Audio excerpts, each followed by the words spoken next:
So today we're going to be answering questions that came in over on the community tab. This morning I asked for questions. A whole bunch of them came in, so we should probably jump into it. Noah asked, did you stop playing drums, and wouldn't drums be a good compensation for bad days in photography? Greetings from Germany. Well, greetings, Noah. Yeah, I haven't played drums in a long time. I got my son an electronic drum set for Christmas last year, and I probably play them more than he does, but that's not very often. My problem is I'm such an all or nothing type person that it's hard for me to see the point in playing music unless I'm actually going to do something with it. And unless I'm in a band that's writing music and recording albums, it's really hard for me to get motivated. So no, haven't been playing drums, but yes, I do miss it.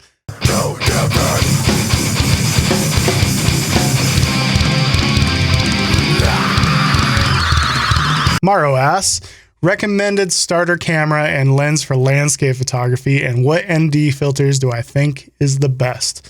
Greetings from Vancouver, Washington. Well, greetings. So yeah, starter camera. This is kind of a little bit of a loaded question because when you buy that first camera, you're buying into a camera system. You know, you're going to buy some lenses, and then if you ever want to upgrade your camera, more than likely you're going to want to keep all your lenses when you do it, which means that once you buy into a camera system, you're kind of going to stick with it. So for that reason, you want to make sure that whatever camera system you're buying into for that first time makes sense long term. So as far as camera systems that I have, that I feel good about long term, I feel like Sony obviously is making really good cameras right now. The other camera brands might catch up. They might not, but Sony is looking pretty good right now. Fuji is actually looking good right now. Any of the camera systems that adopted mirrorless pretty early are looking pretty good, with the exception of maybe Olympus, but that's another story. So I would push you towards either a Fuji or a Sony. Between the two, obviously I went with Sony. So if I would look at like an A6400. And when it comes to lenses, I would actually probably recommend taking a look at Rokinon or Samyang, whatever it is. I think they're Rokinon on the Sony system. But for your first setup, basically you just want to get some focal lengths covered. The quality isn't going to be the best, but it will get you started. So look at Rokinon lenses on its A6400 and that'll get you going. Tony Reeves asks, wide angle photography, what is too wide? What would I consider the perfect focal length for landscapes? Me personally, I prefer a lens that I can go super wide, but does not have a bulbous front element, because as soon as you get into a bulbous front element, you start getting into complex filter setups. You start needing to have adapters and stuff, and you can't just thread on a simple screw-on filter. For me, it's as wide as I can go without the bulbous front element. So that means 16-35 on full frame. On a crop sensor, that would be 10-22, something like that. Timothy asks, would you ever consider shooting in Trinidad or Tobago? You know, I haven't really researched those areas very much.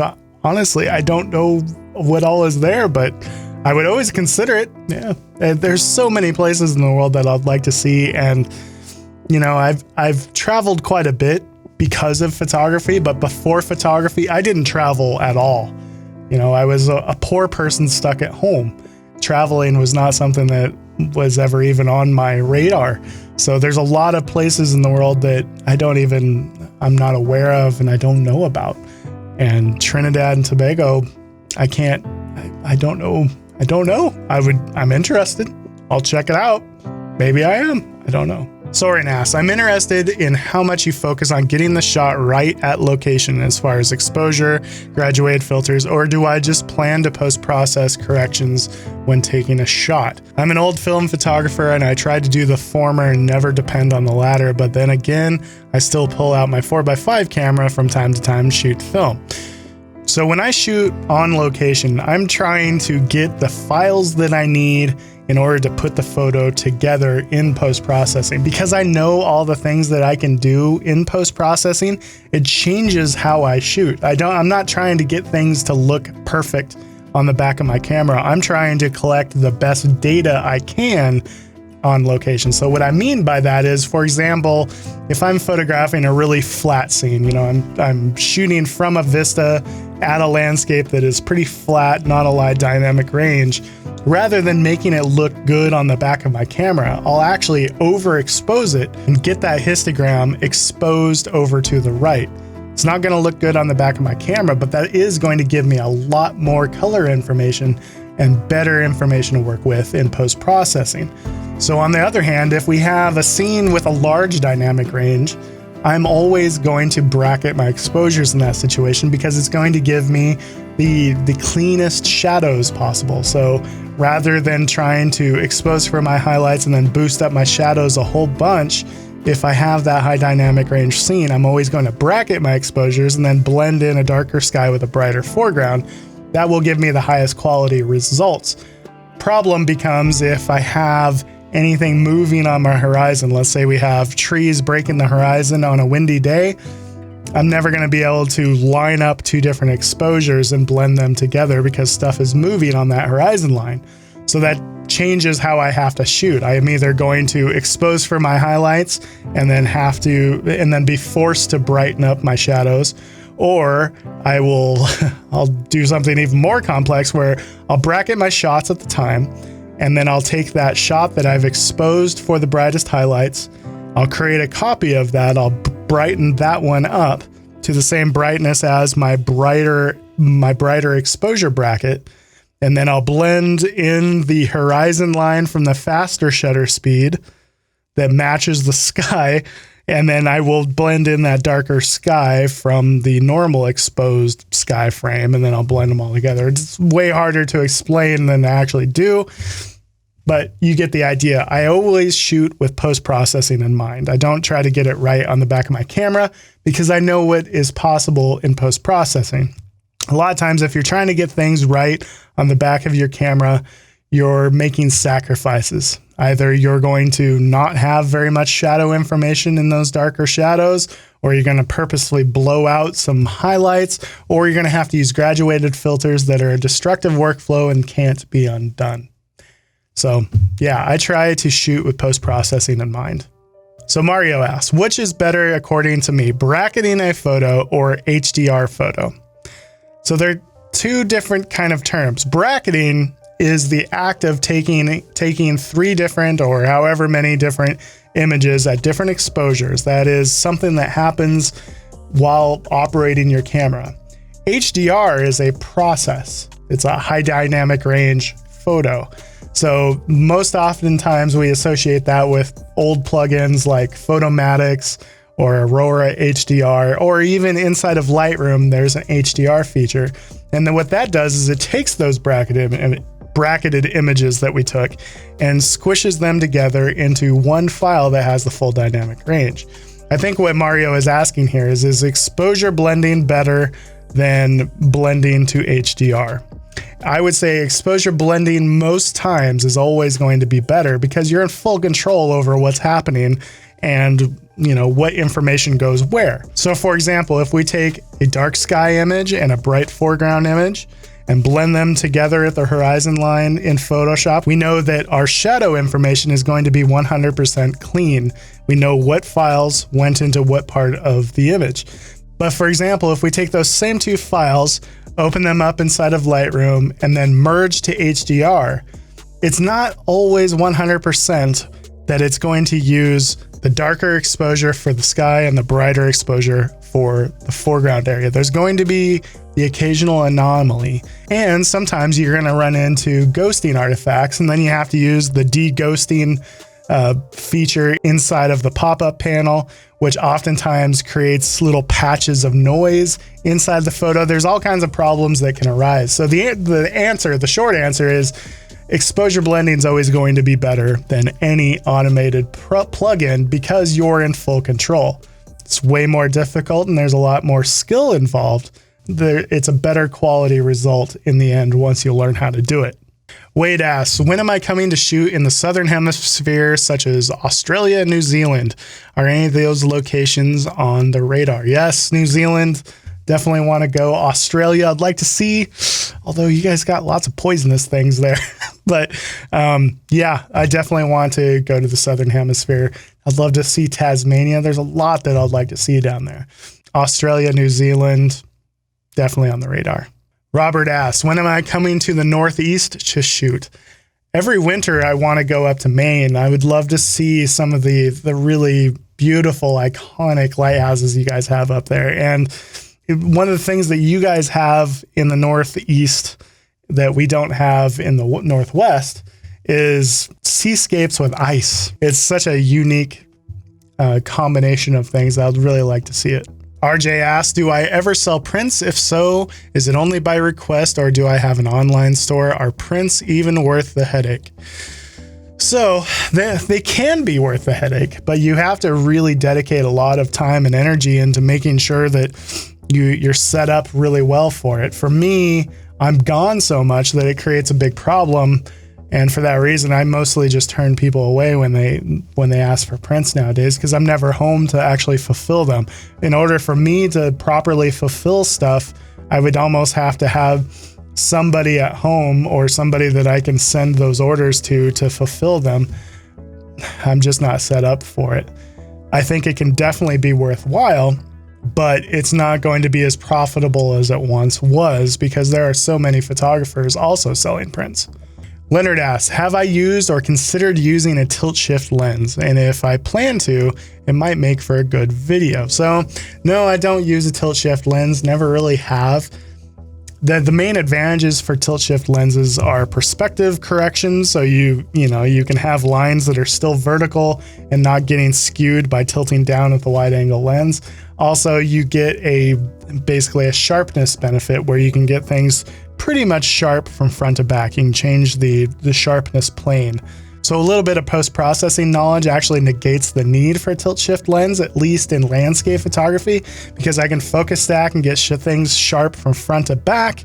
And if I'm dealing with that really bad perspective distortion from tilting down or tilting up with a lens, I can always just take a shot where I'm shooting horizontal to the ground and blend that in above the horizon and fix all of those lines. Alex asks, do I put a lot of planning in before going to a location, or do I like to physically find compositions, then head back later when the light or the Milky Way is right? I always try to make time for arriving to a location well before I want to shoot it, find my multiple compositions, and then when the light is right or the Milky Way is out or whatever, then I walk around and I actually take those shots. So I always try to be there in person and physically find my compositions, because there's a lot of little things that you just can't plan for. Alfredo asks, what do I feel are the current trends in landscape photography? There's kind of different trends depending on where you look. Like if you watch a lot of YouTube, there's a lot of Thomas Heaton and Simon Baxter minions, emulators, whatever the word would be. There's basically a lot of people emulating the forest scenes and the seascape scenes that you see a lot in the UK. I was actually quite shocked at just how many UK landscape photography vloggers there are that I didn't know about. And I started watching it all, and it's all very, very similar. So if you watch a lot of YouTube, it seems like there's definitely the trend for the foggy, low contrast forest scene landscape. A lot of that on YouTube. But on the other hand, if you spend much time on Instagram, you're going to be bombarded with the super epic, super colorful landscape photography selfie with a little person standing on a little point, and most likely the photo has been stretched vertically.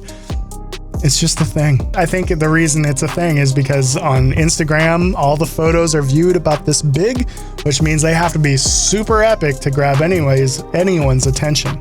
So that on Instagram, it's a completely different trend. I think there's a lot of really good photography being done out there that doesn't get the attention that it deserves because, they're not a YouTuber, so they don't get any attention on YouTube, and they're not super prevalent on Instagram because they're not posting super oversaturated selfies.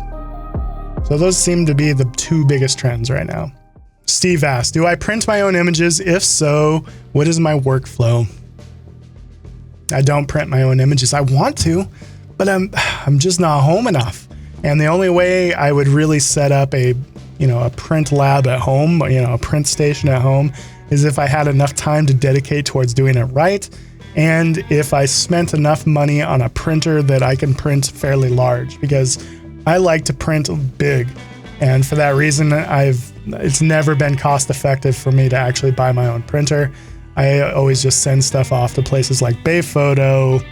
I'm going to start trying out Nevada Art printers. I always send stuff out. What kind of photography is my wife into, and do we ever go on photography outings together? She is a portrait and wedding photographer. She kind of specializes in like boudoir and babies and birth photography. Shoots a lot of weddings. She's all portraits, all people. And she doesn't care at all about landscape photography. So we go on photography outings together, but she never takes a camera. She just like walks and reads a book. Next question is, do I prefer to use graduated filters or do I adjust different exposure levels of the sky and foreground in post? And if so, why? Well, physical graduated filters, in my opinion, are a destructive workflow. Now, the only time I will do them is if I have a flat horizon line and I'm only using like a 2-stop soft graduated filter. That's the only time that I can feel good about doing it, because any more than that, any kind of horizon line where it's not a perfectly flat horizon, which happens very little in most landscape photography, it's a destructive workflow. There's always going to be some problems that you can't fix or can't go back and undo. You're always better off, in my opinion, to exposure blend, to take 2 different exposures and blend them together. And a lot of people don't want to do it because it's a lot of work to learn, but it's worth it. The next question is from Skid Chowder. How hard is it to lead workshops in this day and age? Failures and triumphs. I'm not sure that it's much different for me, at least, to lead workshops right now than it ever has been. I've been leading them for 3.5, 4 years probably now. Granted, I would like to think I'm getting a lot better at leading them. In the beginning, I tried really hard. My heart was right. I put the effort in, but I was not as organized as I like to think that I am now. I'm still working on getting more organized all the time. As, time goes on, I recognize the need to be, very organized leading workshops, and I'm working hard to get better at that. There's definitely been failures. A lot of times it's a lack of communication when there's a failure in a workshop. Sometimes if a person is quiet in a workshop, it's because you're assuming that everything is going great and they don't have any questions for you, only to learn after the workshop that they're just a quiet, shy person and they didn't get their questions answered, and they didn't get their money's worth because I didn't put in the effort to communicating for the person. So there's a lot of times when there's failures, it's due to poor communication. And so that's one of the things that I've been working as well at getting better at. I try to over communicate rather than just assume everything's fine when maybe it's not. For me, my favorite part of leading workshops is just feeling like people are going home with information that I know they didn't have before and seeing improvement just in that little span of time. And that's definitely happened a lot of times where people come in and they have a lot of questions and they don't understand different techniques. And by the time they go home, you have them, focus stacking and exposure blending, and you actually see them go from, Lightroom only to like doing some pretty advanced stuff in Photoshop.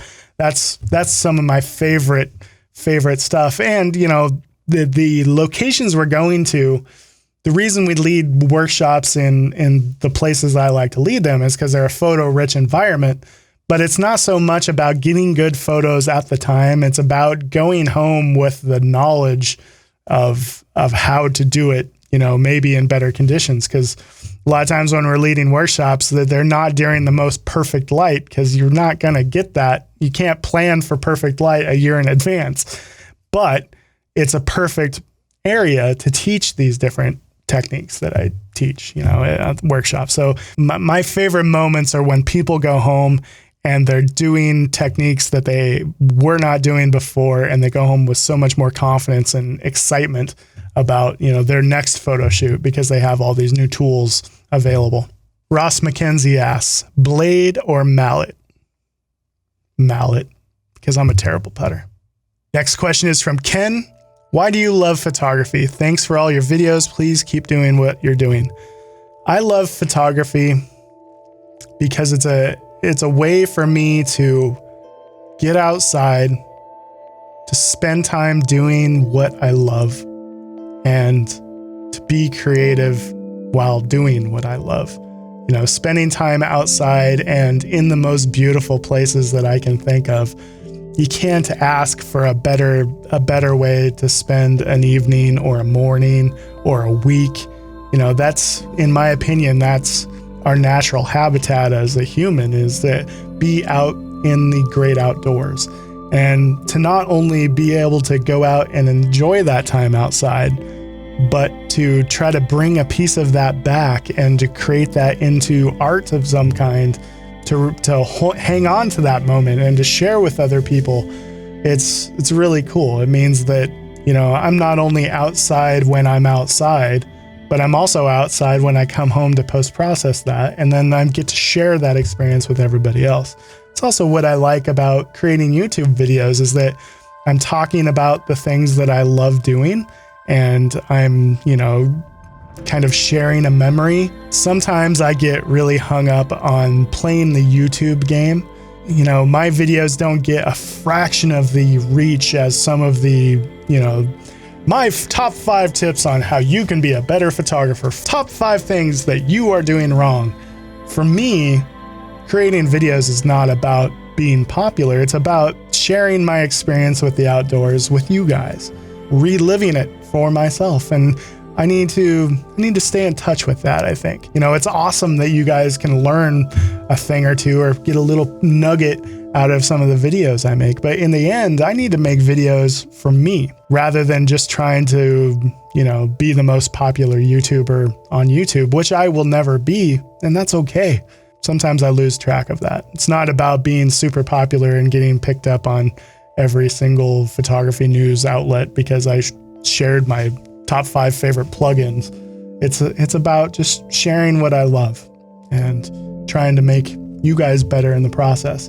That's why I don't sit here and, you know, fill my YouTube channel with a whole bunch of, you know, Lightroom how-to videos. I could do that all day long, but it won't make you better, because what you really need to hear is you'll be better if you learn Photoshop, because Photoshop is better.